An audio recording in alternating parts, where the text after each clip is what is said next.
the G20 presidency of India?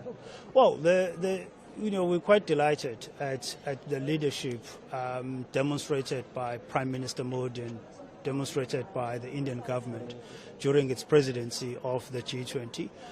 Prime Minister Modi has sought to focus this summit to opening up space for the global south, to ensuring that the voices of many smaller developing economic countries that were often excluded from these forums are included and that they are heard.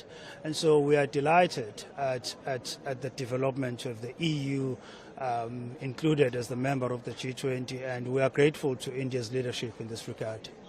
India always spoke about being the voice of the global south. This claim has been made in G20 this time itself. How do you rate that, sir?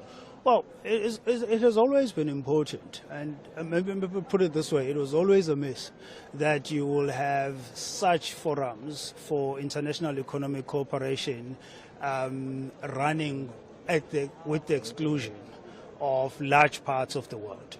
Now we are moving towards a direction that includes those parts of the world that were excluded.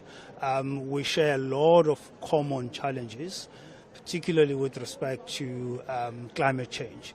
And those issues cannot be resolved through exclusive approaches. They have to be inclusive. They have to include those affected and those that bear the most responsibility in guiding the world through these challenges. How big it would be for the South African continent, South Africa and the African continent? Sorry, just repeat your question. Just repeat your question. How big it would be, sir, for the African continent with the inclusion in the G20, sir? Oh, it's very important, as I said. It's an important development to have the African continent included in such forums and processes, and we see it as an important step that signals more reform processes that we would like to see with respect to the United Nations Security Council, with respect to your global multilateral financial institutions.